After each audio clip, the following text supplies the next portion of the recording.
안녕하세요. 김동섭의 선물 시간입니다. 전일 국내장은 주가가 많이 빠졌죠. 그런데 그 수급적인 변화를 통해서 시장이 어떻게 돌아갔는지를 확인해보고 향후 시장을 한번 점검하도록 하겠습니다.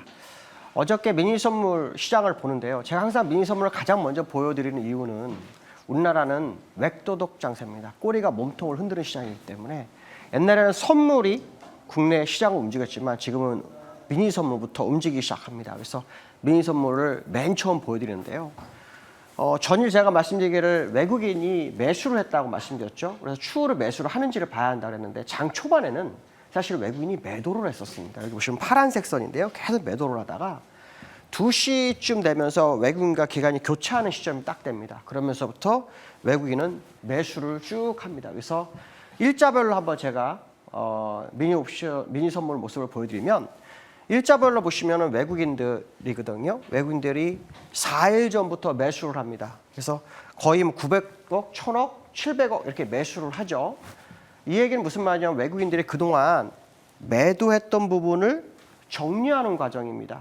근데 이 매도했던 것을 이따 차트에서 제가 말씀드리겠는데요. 매도했던 자리가 아주 중요한 자리에서 매도를 했고 지금에 와서는 그 부분을 이제 정리를 시작하는 겁니다. 이 얘기는 무슨 말이냐면 매도를 해서 주가를 누르다가 이제 일정 부분이 왔다 이런 거죠. 하단선까지 거의 왔다고 생각하기 때문에 그 지점에서 주가 하락하는 부분을 이용한 익절 뭐 이런 모습을 좀 보시면 될 것 같고요. 어제 수급의 변화에 있어서 제가 계속 말씀드린 것 중에 하나가 있었는데요. 코스피 수급을 보시면은 외국인들이 사실은 매도를 하루를 했습니다. 근데 어제도 매도를 했습니다. 지금 미니선물 말고 이제 코스피 차트를 보시면 수급을 보시면 이틀 연속으로 매도를 합니다. 근데 이 매도가 사실은 외국인들이 매도를 했지만 이 내용을 보면 좀 얘기가 다릅니다. 이틀 연속으로 매도를 하는데요. 이 매도에서 요때는 삼성전자가 좀 팔았고요. 요건 삼성전자 매도가 없습니다. 그러니까 삼성전자는 아시겠지만 시장을 이끌어주는 주 역할을 하잖아요. 삼성전자를 막판에 160만 원 정도가 샀어요. 그래서 이 매도는 이제 삼성전자 관련 없던 모습. 그 얘기 무슨 말이냐면 어저께 삼성전자 주가가 많이 빼서 시장을 밀었지만 더 이상 밀고 싶지 않다라는 외국인의 의지를 반영한 건데요. 기관은 매도를 했습니다. 그러니까 기관의 의중이 되게 중요한데요. 기관들은 계속해서 이 매도가 진행되고 있는 그런 상황이다 이렇게 보시면 될 것 같고요. 어쨌든 현재 기관과 외국인 싸움 중에서 외국인 이틀 연속으로 매도한 부분이 있지만 아직 이 두 번째 매도는 실질적으로 주가를 밀기 위한 매도가 아니었을 확률이 높기 때문에 오늘은 반등 가능성을 한번 열어볼 수 있는 시장의 모습이 있다고 볼 수 있고요. 문제는 뭐냐면 선물입니다. 선물의 모습을 보시면 매도가 굉장히 많은데 어저께 거의 한 1조 5천억까지 팔았다가 막판에 좀 걷어들여서 끝났거든요. 근데 이 1월 3일부터 그 외국인들 선물 누적 매도를 보면 6조 5천억까지 갔다가 플러스로 전환한 후 이제서야 다시 매도를 또 하고 있는 상황이에요. 그래서 이 매도가 다시 들어오는지를 확인해야 봐요. 매도가 추가로 들어오는지 아니면 이제 5일 연속 매도가 멈추는지가 이제 관전 포인트다. 아까 삼성전자를 매도 안 했다라고 했잖아요. 그거로 본다면 오늘은 매도가 아닌 매수 가능성이 상당히 높다 이런 생각을 해야 될 것 같고요. 옵션의 모습을 좀 보겠습니다. 어제 옵션의 모습을 보면 어떤 상황이 되냐면 외국인과 기관의 모습이 비슷한 점이 있습니다. 외국인 같은 경우에는 매수를 했고요. 그 다음에 기관은 여기를 매수를 했고요. 매도를 했습니다. 그래서 누적으로 보면 기관은 풋을 익절을 했고요. 콜을 강화하는 모습이었고요. 그 다음에 외국인 같은 경우는 매도를 하고 그 다음에 풋을 매수를 했습니다. 그래서 약간 위쪽을 막아주는 그런 모습인데요. 누적을 한번 보겠습니다. 누적을 보시면 어떤 상황이 나오냐면 기관은 양쪽으로 매수지만 매수가 완전히 줄어든 상황입니다. 그래서 기관은 상방 쪽으로 흘러가는 모습이고요. 외국인은 여기 중간을 이렇게 막아놓은 상태입니다. 그래서 어저께 제가 358포인트 정도가 중요하다. 뭐 그런 얘기를 했었죠. 근데 358포인트가 종가상으로 안차가고 끝났습니다.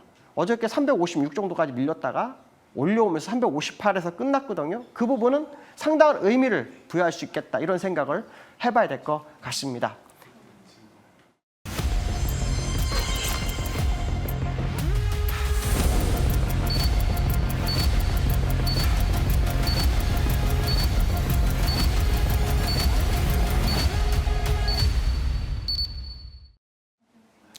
이제 선물 시장이 시작이 됐습니다.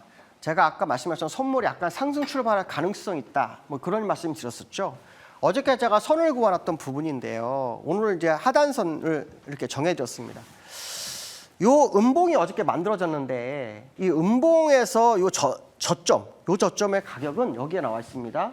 356.50 정도 되는데요. 이 저점을 깨지 않는다면 이것은 다시 위로 갈 수 있습니다. 그랬을 때 위 상단선 값까지 올라오는지를 봐야 되는데요. 그 자리가 362.60입니다. 그러니까 현재 상태에서는 이 중요한 구간에 갇혀 있지만 아까 수급 쪽에서 삼성전자를 팔지 않았다 그랬잖아요. 그 부분 막판에 걷어들였다는 것은 반등을 유도하는 상황일 거다라고 봤기 때문에 어제 저점이었던 부분을 깨지 않는다면 반등 가능성이 열리는 중요한 구간에 들어왔다. 이런 해석을 해야 될 것 같고요. 만약에 오늘 양봉이 세워서 이 자리까지 올라온다. 상단선, 아까 말씀드린 상단선까지 올라오게 된다면 추세가 일시적으로 반전이 일어날 수 있다. 외국인들이 현물도 팔기 시작했고 기관이 현물을 많이 팔고 선물도 많이 팔았는데요. 라고 할 수 있겠지만 시장은 항상 유동적이다라고 생각하실 때 전혀 다른 흐름이 나타날 수 있다고 보시면 될 것 같고요. 코스피를 한번 보겠습니다. 코스피를 보시면은 코스피는 약간 차이가 있습니다. 왜냐하면 코스피 같은 경우에는 전일에 사실은 양봉이 나왔을 때 60일선 지지를 보였었어요. 그런데 어저께 무너뜨렸잖아요. 근데 이 자리는 사실 주봉으로 20주선에 있습니다. 그러니까 20주선을 한 번에 무너뜨리는 경우는 없습니다. 제가 표시를 안 했지만 사실 기술적으로 여기서부터 쭉 연결하면 세 번째 바닥이기 때문에 현재 자리에서 추가적으로 하락은 사실 일시적일 수 있고 오히려 반등 가능성이 낮습니다. 물론 60선이 이탈해서 되게 안 좋아 보이지만 실제로는 그렇지 않은 상황. 그래서 오늘 추가적인 상승이 9시 이후에 어떻게 나오는지 봐야 될 것 같습니다. 오늘 여기까지 하겠습니다. 감사합니다.